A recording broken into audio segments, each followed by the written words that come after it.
Follow up po tayo sa ating nasimulan ng tungkol sa guhit ng palad, yung tungkol sa pagninegosyo. Kapag lampas daw po yung hinliliit, ang guhit sa palasinsingan, magninegosyo ka at magninegosyo. At simulan po natin yan sa Merchant of Damascus, isa pong batang-bata na nais magnegosyo. Pinagbigyan po siya naman ng Merchant of Damascus at nagtungo nga po siya sa Damascus. Pero sa unang araw ng pagtitinda po niya, zero po siya, zero. At nung siya po ipabalik na upang mag-report dun sa Merchant of Damascus, inabot po siya ng malakas na ulan. Katulad po ngayon na umuulan ngayon sa Nayon. At siya po'y sumilong sa isang kuweba. Akala po niya nagsusolo siya. May nakita po siya na mag-ina na nilalamig na dahil nabasa rin po eh. At yung pong nakikita natin ng mga kasuotan gamit ng mga kapatid natin sa gitnang silangan, ibinigay po niya para mapalitan po at mawala yung ginaw ng mag-ina. At nang tumila po, nagpatuloy na po siya sa pagbabalik doon sa Merchant of Damascus upang i-report niya yung nangyari. At ikinuwento po niya yung nangyari kung bakit yung paninda niya kulang ay wala naman siyang paninda. Sa halip pong magalit yung Merchant of Damascus sa batang-batang si Dimas, ay lihim po siyang nasiyahan, natuwa. Sabi niya, may puso ang batang ito. At ng mga sumunod pong araw, nagbenta na po ulit si Dimas sa Damascus at nagsimula na pong dumami ang kanyang mga benta. At simulan po natin ang mga tungkol sa negosyo, yung daw pong pantawag para makakuha ng marami kang mamimili. Yung pong upli, maliit pa po ako pag ako'y magtitinda, sasabihin ng aking lola Sepa, lagyan mo ng upli yan. Yung upli po ay dahong magaspang, kapag napakapit ka kakatiin ka.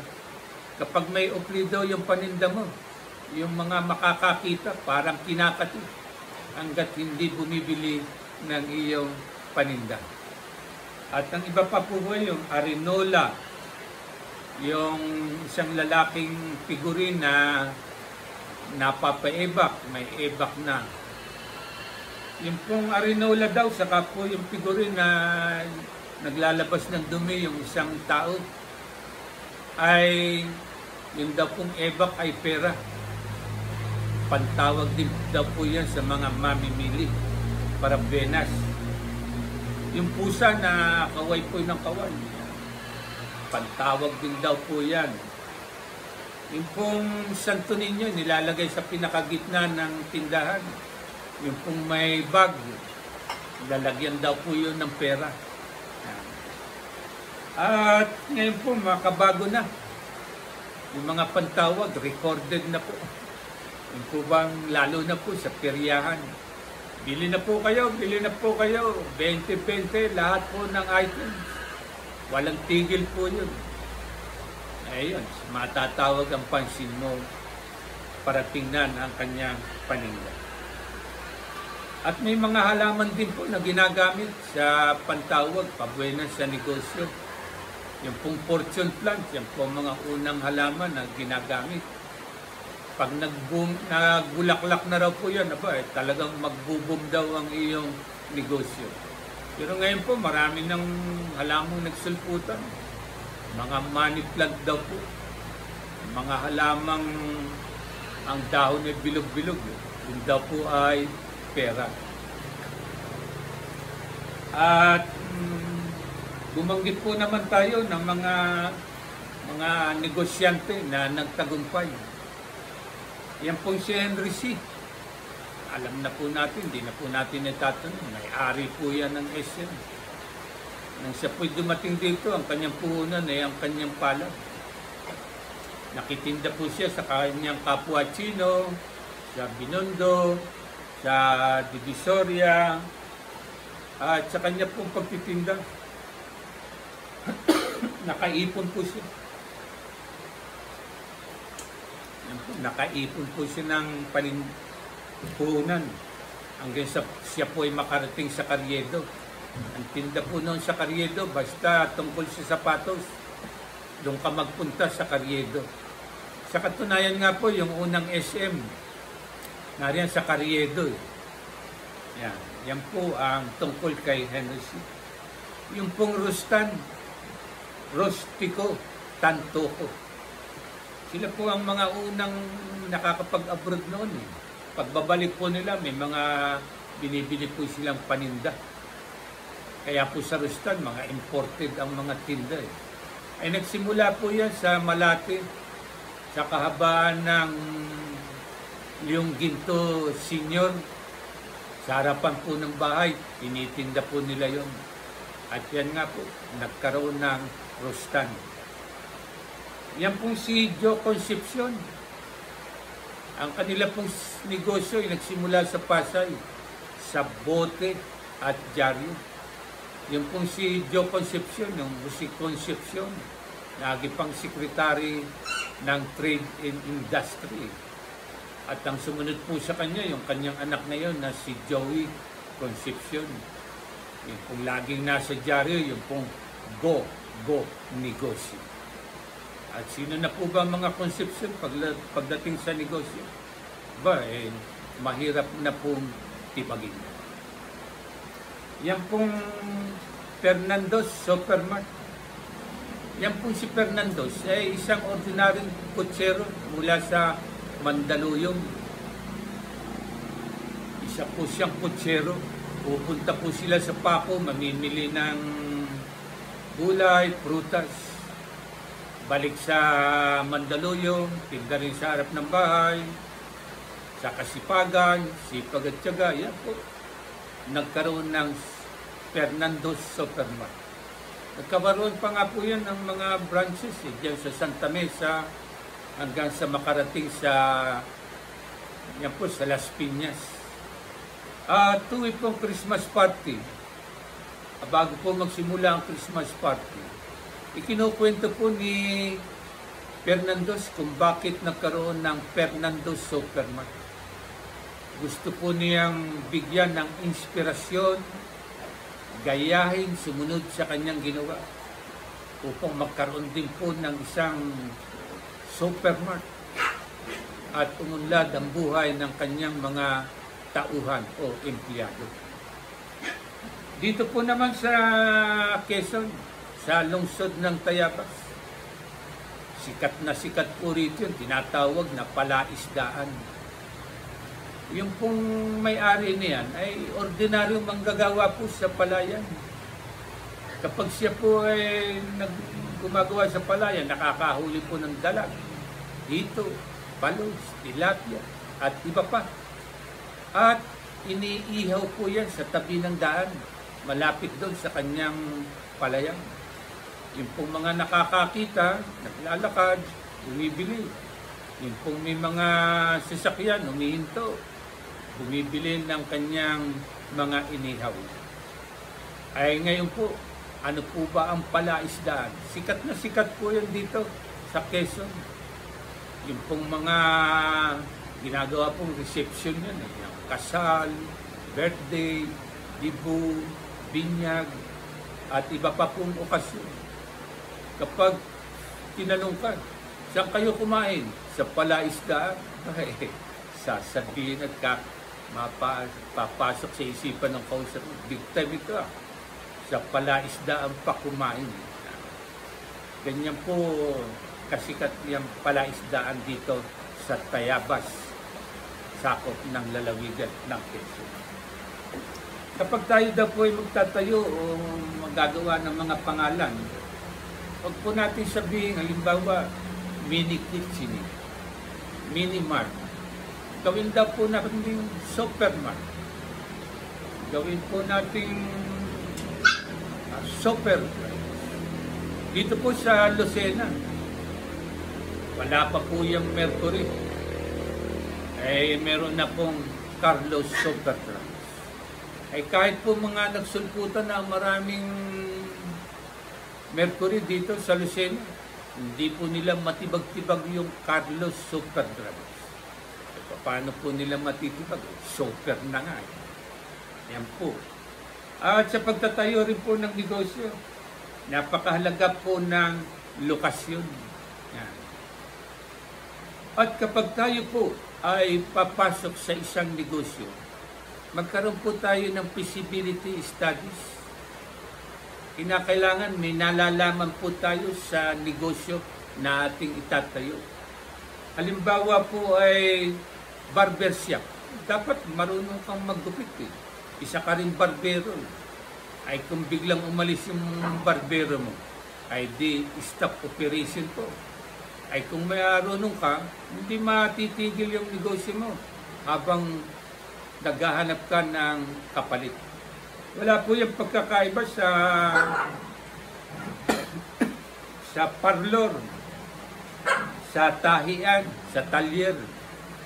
Dapat may nalalaman ka po. At yan pong BDO, kaya po nagkaroon ng BDO. Yung pong isang anak ni Henry C. Pumasok muna po na ordinaryong empleyado sa isang bangko. At nang alam na po niya yung banking system, yan po, nagtayo na ang pamilya ng C ng BDO. Malaki rin pong kaugnayan yung pangalan, Banco de Oro. Hindi lamang po bangko ng pera yan. Yan pong oro ay ginto. Kaya uunlad ang nasabing negosyo. Dito po sa aming bayan, marami pong seaman. Kapag ikaw po ay magtatayo ng negosyo, yung seaman, ang puhunan galing sa tubig, magtayo ka ng negosyo, nagtatayo po sila, mga resort, may swimming pool, at nagtatagumpay naman po sila. Dahil po yung tubig sa tubig, magandang pagsamahin. Huwag ka raw pong magtatayo ng negosyo na ang iyong puhunan ay galing sa lupa. Halimbawa po, magbebenta ka ng lupa. Magninegosyo ka sa dagat, bibili ka ng mga bangka. Matutunaw daw po yung hindi ka raw po magtatagumpay sa negosyo. Dahil yun daw pong lupa, ilagay mo sa tubig, matutunaw. Kaya hindi ka po magtatagumpay sa negosyo. Huwag ka raw pong magninegosyo na ang puhunan mo galing sa lupa. Pagkatapos dadalhin mo sa tubig, hindi po magtatagumpay. Tubig, yung ilalagay sa lupa, magtatagumpay ka, matutuwa pa nga yung lupa, madidiligan sila. Yan daw po ang isa sa mga dapat nating ingatan kung tayo ay magninegosyo. At kapag tayo po ay magninegosyo, ang una-una po nating gagawin ay po bang tinatawag na sasangguni tayo sa Panginoon. Sabihin po ninyo, kausapin natin ang Panginoon. Panginoon, magtatayo po ako ng negosyo. Halimbawa nga po ay barbershop. Panginoon, ako po ay magtatayo ng barbershop. Kayo po ang aking business partner. Ayan daw po ang pinakamagandang partner mo o kasama sa negosyo, ang ating Panginoon. Bakit ka nga naman malulugi sa iyong negosyo? Ang kapartner mo ay ang ating Panginoon. At kapag tayo po ay nagtagumpay na sa ating negosyo,